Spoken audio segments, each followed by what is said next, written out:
Je suis épuisé.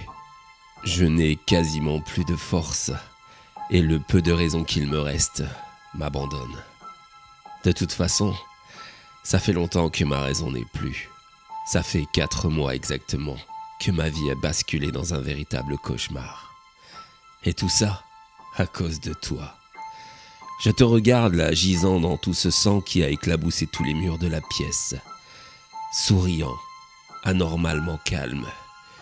Tu es en tout point semblable à nous, mais je sais moi quelle monstruosité tu es. Je reprends juste un peu de force avant de t'asséner le coup qui te sera fatal. Car oui, je vais te tuer et débarrasser ce monde de la pire des choses qui puissent exister. Et puis ce n'est que justice. Tu m'as pris la seule femme au monde que j'aimais, Caroline. Tu lui as déchiré le ventre sans aucune pitié. Je l'ai vue s'écrouler sur le sol. J'ai vu tes mains appuyées sur celui-ci de l'intérieur. Je n'ai rien pu faire pour l'aider. Elle hurlait. Et puis tes petites mains ont crevé cette peau devenue si fine en à peine 4 mois. Et tu lui as ouvert ce ventre arrondi de la manière la plus horrible. Et tu es né. Pendant que ta mère agonisait de la plaie béante que tu venais de lui faire. Et là, tu es devant moi. Un joli bébé anormalement constitué pour à peine 4 mois de gestation. Quelle horreur! Je sais ce que tu es depuis le début. Il y a 4 mois de cela, quand Caroline s'est retrouvée enceinte, j'ai tout de suite su que ce n'était pas moi le père. Ça ne pouvait pas être moi, puisque je suis stérile. On le désirait tant, ce bébé à 2, mais jamais on n'aurait voulu de toi. Ta mère s'est donc retrouvée enceinte, suite à une horrible journée. Elle était en arrêt pour dépression, et moi, je travaillais ce jour-là. Elle m'a appelé au milieu de l'après-midi en pleurs, me demandant de venir tout de suite. C'est bien sûr ce que j'ai fait. Et là, je l'ai découvert, gisant sur le sol, à moitié nu, des bleus partout sur son corps. Elle s'est mise à pleurer à chaudes larmes et m'a expliqué qu'elle venait d'être violée par un être invisible plusieurs fois. Elle était dans un sale état et elle saignait même de là où tu étais censé sortir. Sous le choc, j'ai pensé que son esprit divaguait, qu'elle avait été violée par une ordure qui serait rentrée chez nous par effraction. J'ai appelé la police et ils ont même mené l'enquête pendant que Caroline était emmenée à l'hôpital. Après plusieurs examens, il s'est avéré qu'elle avait été violée plusieurs fois, avec une extrême violence. Et l'enquête faite chez nous ne releva aucune trace d'ADN d'un quelconque violeur, ni aucune preuve d'une effraction de domicile. Il n'y avait d'ailleurs aucune empreinte sur le corps de Caroline, ce qui, vu la violence de l'acte, était tout simplement impossible. Dès lors, je me suis souvenu de ce qu'elle m'avait dit, un être invisible. Et j'ai compris que tout ce qui nous arrivait était étrange, surnaturel, mais aussi très angoissant. Après plusieurs jours d'hospitalisation, Caroline est sortie, mais elle n'était plus la même. Sa mine s'était assombrie, et ses yeux de couleur vert étaient devenus noirs. 4 jours après son retour à la maison, elle m'annonçait qu'elle était enceinte. Le monde s'écroulait autour de moi, enceinte de son violeur. Il n'était pas question que cet enfant voie le jour. Je lui ai alors dit qu'on allait la faire avorter. Et là, elle est devenue encore plus sombre. Tendant sa main vers moi, elle m'a projeté contre le mur sans même m'avoir touché et m'a dit d'une voix rauque que personne ne toucherait ce bébé et que je devais me réjouir de sa venue, que c'était un grand honneur que nous ayons été choisis et que je devais rester près d'elle pour la protéger, pour le protéger. Les 4 mois qui suivirent furent un vrai calvaire. Je ne pouvais plus sortir de la maison.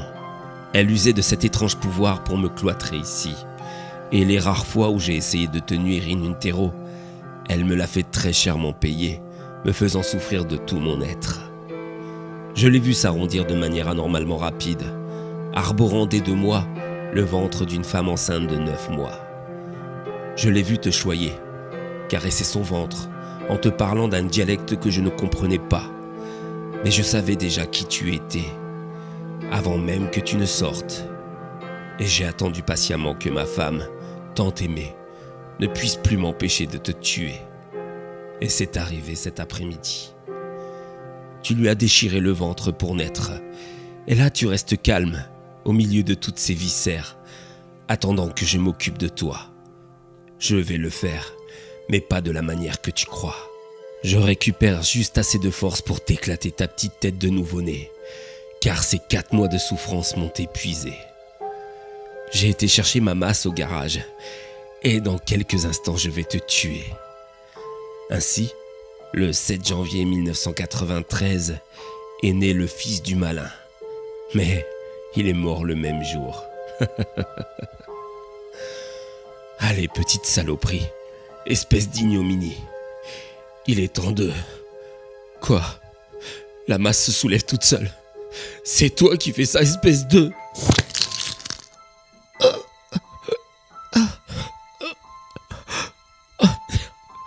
Merde, je saigne. Je vais crever. Regardez-moi ça comme il est mignon. Si jeune et déjà presque aussi fort que son père. Alors, abruti d'humain, tu croyais franchement que mon fils allait se laisser tuer comme ça? Il regorge de pouvoir dont tu ignores l'existence. Il est l'antéchrist. Et vu tout le sang que tu perds, tu seras sa deuxième victime. La deuxième d'une très longue liste. Tu n'as même pas idée. Sa venue va faire basculer ce monde dans les ténèbres. Ceci dit, je dois t'avouer que tu es perspicace. Tu as très vite deviné qui était le père de l'enfant. Le fils de Satan. Mon fils. Car oui, c'est moi qui ai violé ta petite chérie plusieurs fois il y a 4 mois. Et tu sais quoi? Elle a adoré ça. Oh, je crois qu'il est mort. Très bien. Voilà mon petit garçon. À présent, ton papa va te laisser aux mains des humains. Ils vont très prochainement te donner une famille d'accueil. Ils te choiront, te nourriront et t'éduqueront. Et plus tard, ils te vénéreront. Tu seras leur nouveau Dieu. Et nous régnerons enfin ensemble.